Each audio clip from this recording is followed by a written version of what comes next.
Okay. Thanks, Hans, for the announcement. So this is the presentation on Work Package 5. Oh. Nice music. It gives a bird's eye view of what has happened in Work Package 5 over the last 3 years or so.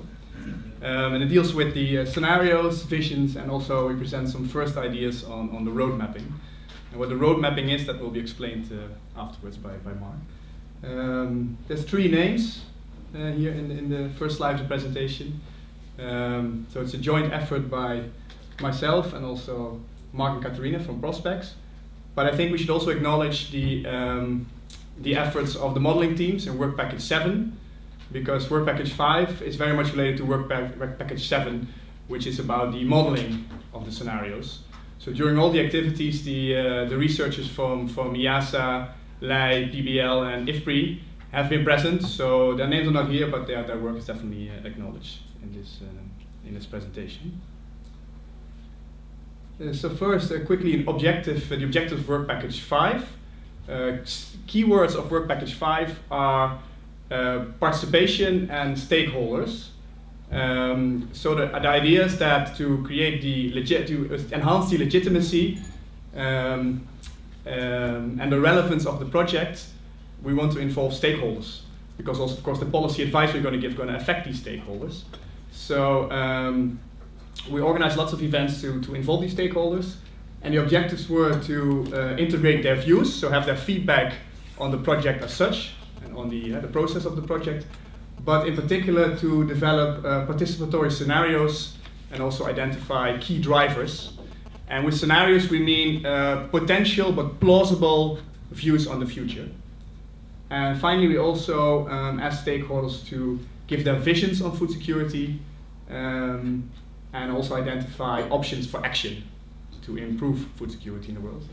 And finally, we plan to do a sort of a road mapping exercise, which we discuss shortly. Then I quickly list some achievements in Work Package 5.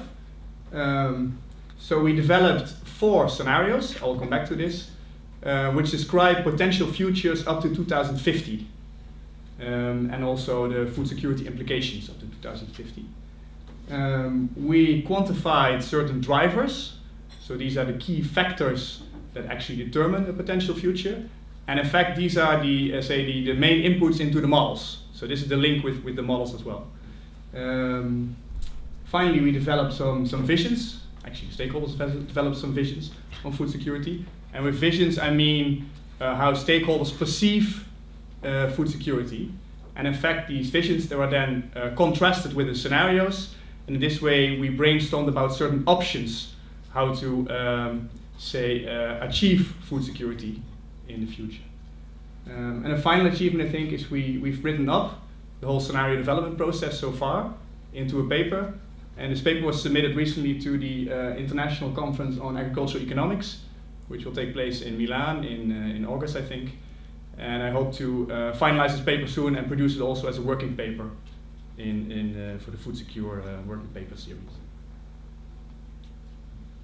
And then quickly about the participatory scenario development process. So in fact, we organized in total already 4 workshops. 2 workshops to develop these scenarios, and 2 workshops to develop the vision options. And this is the summary of what happened during these scenario development workshops. So we organized 2 workshops for this, in which about 15 to 20 participants participated.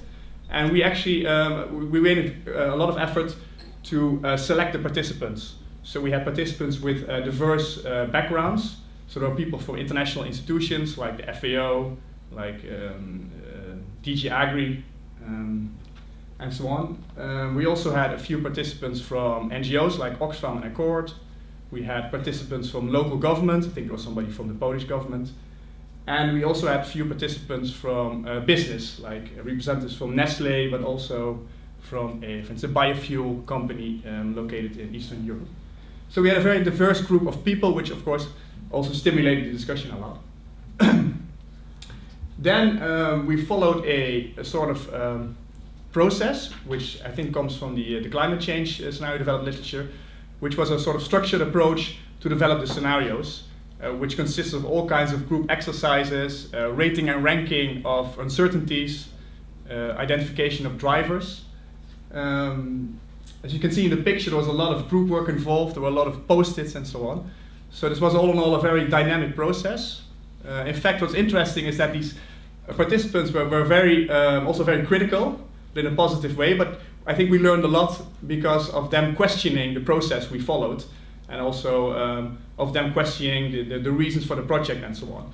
So I think it was a very dynamic and interesting process, and we had some intense discussions with the stakeholders, but also in the end I think there was a very positive feedback of the whole process, so I think we can be quite happy. Finally, there's also, we did a quantification of the scenarios, I'll come back to this, and also because the stakeholders were so enthusiastic, they sort of demanded another event to finally discuss the outcomes of the workshop, so we organized a webinar to validate the results. So what did it deliver? This is say a diagram, a scenario matrix, which gives the four scenarios. This is a quadrant, so in which you can sort of juxtapose the four scenarios we developed. So here you have two axes, one on the horizontal axis, which gives the dimension equality. So on the left-hand side you have the scenarios which predict or foresee a very unequal world, and on the right-hand side you have the scenarios which describe a very equal world. And from top to bottom you have the axis on sustainability. So the top scenarios describe sustainable worlds, while the bottom two scenarios describe very unsustainable worlds. We're quickly going from the left, top left clockwise. So I quickly describe the scenarios. Let's see if this works. Yeah. So first we have a very interesting one, which is the 1% world. This is a world in which the elite dominates, the 1%. They actually control most multinationals. Government is relatively unimportant. There's still government, but the companies rule. It is a high-tech scenario. There's rapid technological change. Climate change is solved because the elite, they want to protect their natural resources they own. So they've invested a lot in combating climate change. And of course, there's a 99% who have not so much, but are still relatively food secure. The second one is called Ecotopia. This is a scenario in which there's a more or less equal society. There's emphasis on small-scale production, such as urban agriculture. It's also quite high-tech. There's emphasis on prosumers, so consumers who also produce their own food. And finally, I think there's a lot of emphasis on sustainability and sustainable technologies. The next one, this is now becomes a bit more maybe depressive. This one is food for all, but not forever. So this is what I perceive as a sort of conventional development. There's high growth. Income is more or less a bit more equally divided because of also the high growth in developing countries, which are catching up. There's emphasis on international trade, so it's a sort of globalization scenario. But on the other hand, there will be a lot of environmental destruction. Climate change hits and in fact around 2045 there will be loads of negative effects on economic growth and also crop yields. So then it goes pretty bad. And finally, this is maybe the most we call it negative or depressing scenario. So this is a world which is unequal, and inequality is dominant here, but also it's unsustainable. So there's a decrease in economic growth. Wealth is very much unequally divided across the world. There's a lot of destructive effects of climate change, which of course have a negative impact on economic growth. And also it's a sort of fragmented world in which countries no longer want to cooperate. The UN doesn't exist anymore. So this one is, it's not so nice maybe. These were in sort of bird's eye view the scenarios. And finally, we also put a lot of effort in quantifying a few key drivers. Of course, if you want to quantify these models, these scenarios, you need to have an input into the models. So we identified the three key drivers, which are crucial to the modeling. These are GDP growth, population growth, and development of crop yields. And in line with the scenario storylines, we made projections for these three variables. To do this, we sort of applied a very, I think, innovative approach, which we called participatory trend mapping.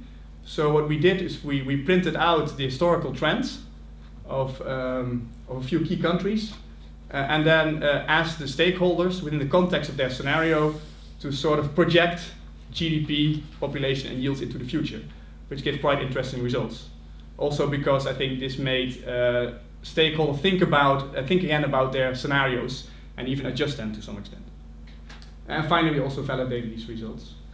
To make these data useful for the modeling, we mapped them to the GTAB, sectoral and country classification.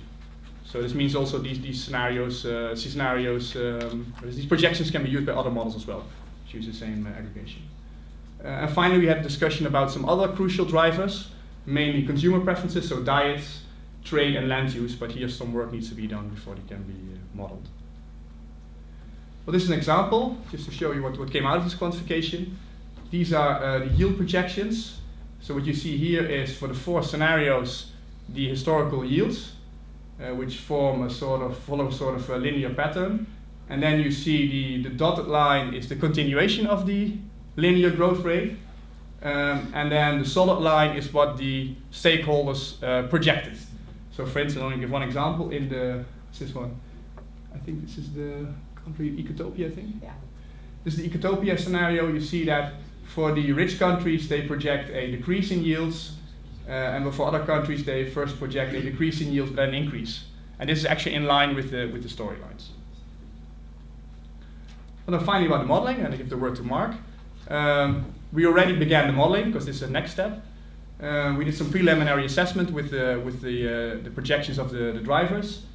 But of course, much more work needs to be done.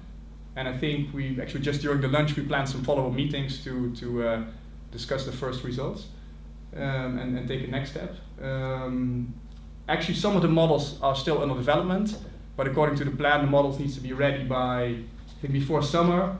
And finally, the scenario implementation needs to be ready by October. So hopefully by then we can present another working paper in which the first results will be shared. I think this is it. Then I give the floor to Mark.